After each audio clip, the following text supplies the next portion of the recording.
निष्क्रिय करने की क्षमता रखते हैं, जिनमें से 28 को गिरफ्तार किया है और 14 को पकड़ा था। इस अभियान के जरिए हमने विश्व में कई देशों, विशेषकर अमेरिका, ब्रिटेन, जापान, ऑस्ट्रेलिया और इजराइल में हमारी तकनीकी क्षमता की सराहना की। हमने एक नया राष्ट्रीय साइबर खुफिया केंद्र स्थापित किया है। मैं विपक्ष एवं सदन को विश्वास दिलाना चाहता हूँ कि हमारा डिजिटल बुनियादी ढांचा सुरक्षित हाथों में है और सरकार किसी भी खतरे से निपटने के लिए पूरी तरह से तैयार है। माननीय नेता विपक्ष महोदया, जैसा मंत्री जी ने बताया, मैं सर्वप्रथम हमारे साइबर सुरक्षा नीति विशेषज्ञों को सलाम करता हूं, जिन्होंने इस जटिल ऑपरेशन को अंजाम दिया है। उनकी प्रतिबद्धता और कौशल की मैं सराहना करता हूं। लेकिन मैं सरकार का ध्यान इस ओर आकर्षित करना चाहता हूं कि साइबर सुरक्षा के क्षेत्र में हमें अभी भी बहुत लंबा रास्ता तय करना है। मंत्री जी ने जिन प्रयासों का उल्लेख किया है वो सराहनीय है, परंतु वास्तविकता यह है कि हमारे पास प्रशिक्षित साइबर सुरक्षा विशेषज्ञों की भारी कमी है।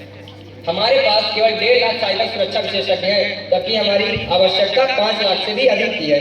इसके अलावा हमारे पास कई महत्वपूर्ण बुनियादी ढांचे विशेष रूप से छोटे शहरों और ग्रामीण क्षेत्रों में अभी भी सुरक्षा के मानकों के अनुरूप नहीं है। हाल ही में 3 राज्य बिजली वितरण कंपनियों डिस्कॉम पर हुए हमलों से यह स्पष्ट हुआ है कि हमारी तैयारी अभी भी अपर्याप्त है। मैं मंत्री जी से यह जानना चाहता हूँ कि क्या सरकार ने प्रत्येक राज्य में एक समर्पित साइबर सुरक्षा बटालियन स्थापित करने की योजना बनाई है और क्या इस दिशा में राज्य सरकारों के साथ समन्वय किया जा रहा है? दूसरा, क्या सरकार छोटे और मध्यम व्यवसायों एसएमईज के द्वारा एक विशेष साइबर सुरक्षा सहायता योजना शुरू करने पर विचार कर रही है?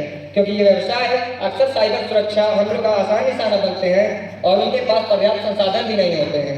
मैं पूछना चाहता हूँ कि क्या सरकार ने 5G प्रौद्योगिकी और इंटरनेट ऑफ थिंग्स उपकरणों से जुड़े विशेष साइबर खतरों से निपटने के लिए कोई रणनीति तैयार की है?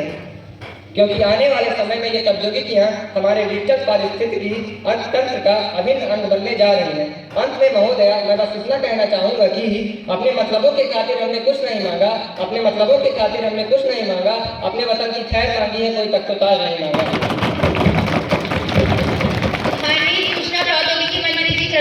महोदया, माननीय विपक्ष नेता द्वारा उठाई गई प्रश्न बहुत महत्वपूर्ण है और मैं इनका उत्तर देना चाहता हूँ। प्रशिक्षित साइबर सुरक्षा पेशेवरों की कमी के संबंध में हमने राष्ट्रीय साइबर सुरक्षा प्रशिक्षण कार्यक्रम शुरू किया है, जिसके तहत अगले 3 वर्षों में 5 लाख विशेषज्ञ तैयार करने का लक्ष्य है। इसके लिए हमने IIT, NIT और सर्वकारीय विद्यालयों के साथ साझेदारी की है।